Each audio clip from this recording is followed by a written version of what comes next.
That's a little far away.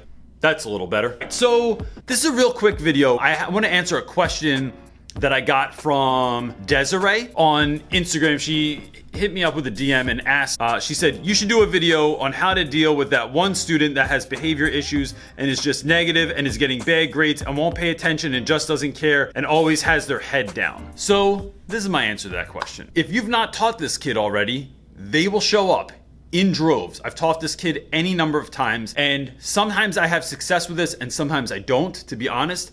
But I want to talk about the times that I have succeeded and how I feel like I was able to do that. Or really, the times that I've been able to help that child succeed and how I've been able to do that. Because to be honest, it has something to do with me on the front end, but it's only if the kid really wants to do it that you win. Let me tell this story first, which I may have shared before, and I've shared it in my live talks and stuff like that, but I just think it's such a good example that I think it's worth sharing here. Many years ago, I had a student, we're gonna call him Mike.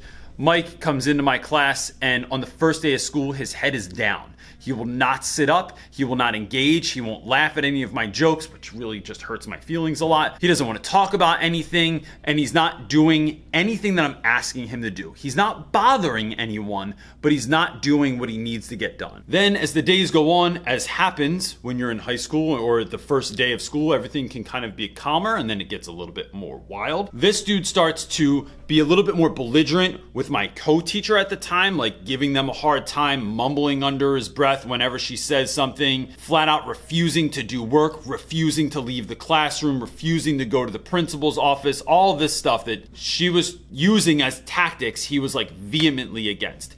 Then I find out from other teachers that he's doing the same exact thing in those classes, and sometimes even worse. And the tactic was this. I gave that kid a detention. Mike's detention was that he had to eat lunch with me every single day for a week. And in that week, my wife would make him a lunch. She made a cute little brown bag, says Mike on the front, sometimes put a heart, sometimes wrote a nice note on the inside. So it was like a real basic lunch, like a peanut butter and jelly and a tasty cake, which is what we have here in Philly, and a juice or water or something like that. And then every day we ate lunch.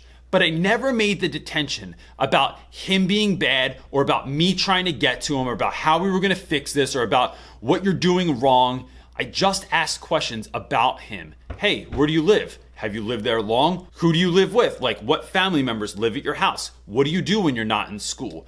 What you're looking for, what I was looking for, were commonalities. Some in that I had where I could connect with this kid, whether it was on video games or a certain TV show or what he did after school or the fact that he loved to sleep. Like, I was trying to find some commonality with him, and I did.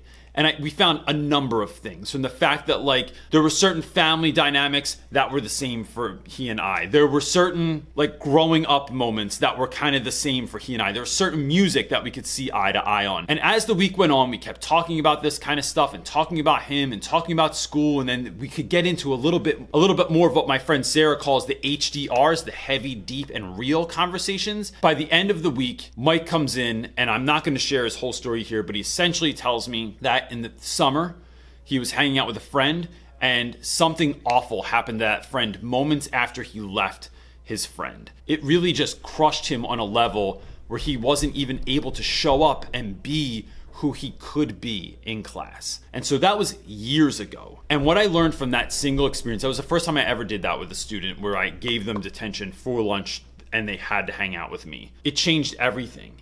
It showed me that if you give a kid singular attention, right? That's not taking away from the class, right? You're not giving them more attention than someone else in the period. But if you give them their own attention, even if it's a little bit at a time, like maybe you can't do a whole lunch period, but you can do 10 minutes a day. If you show a genuine interest, if you ask about someone else and then really listen to what they're saying, not just thinking back about what you're gonna say next.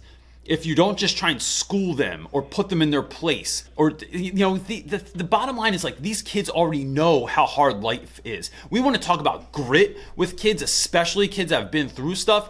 We're talking to them about the wrong thing. What we need to help them figure out is that 1, their story is important. 2, they are important. 3, what they do with that anger, with that anxiety, with that frustration, with that sadness inside of them actually matters, because if they don't learn how to manage it, it will end up managing itself and it will manifest in all crazy kinds of ways. But more than anything, I think what that particular situation showed me was that if you give kids a place where they feel safe, they feel heard, and they feel like they can be their honest selves, you can really do some really great, powerful, meaningful work.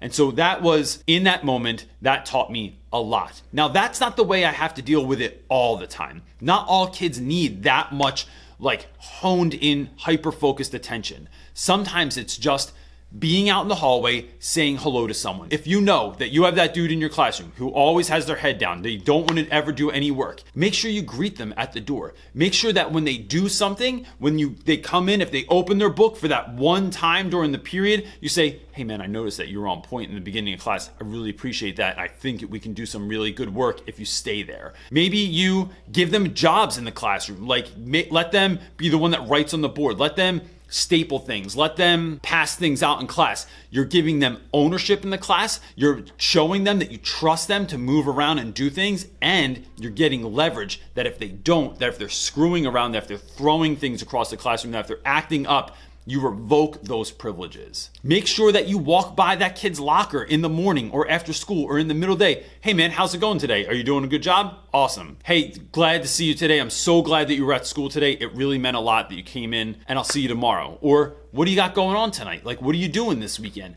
It's all those little experiences that build up over time. And over time, you can build a relationship. The reason I tell all of you that relationships are so important is because oftentimes kids do not believe in themselves, and we see this all the time.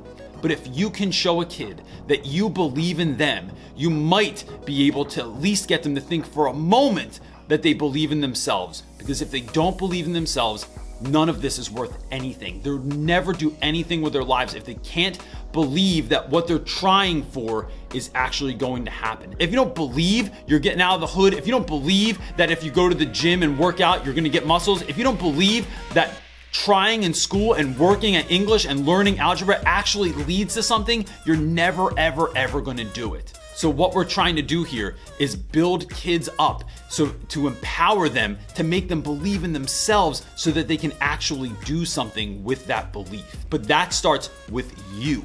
You can be the one that helps kids believe in themselves. And if you are not the answer, go to another teacher, pull in a parent, pull in a family friend, eat lunch with a group of teachers and that student. Whatever you gotta do, you can rally around that student. Now look, the sad part is, sometimes kids are more far gone, or they have more extensive problems than we know how to deal with. Then it might exceed our expertise. And those are the ones, to be honest, I just don't always have an answer for. If you have resources for that, please leave them below. Last thing I want to say, there are those outlier kids out there that no matter what you do, it still might not work. But I think, honestly, 99% of students or more, maybe 99.1% of students, you can get through to.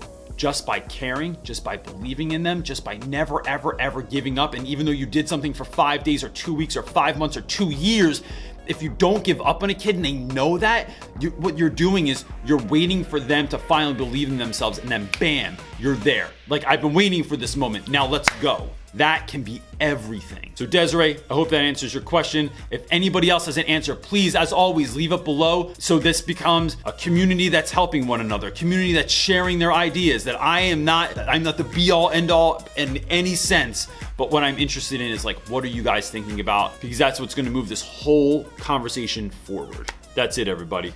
Peace. I get this question a lot. What is this weird Friday thing that I'm always talking about? So let's talk about it.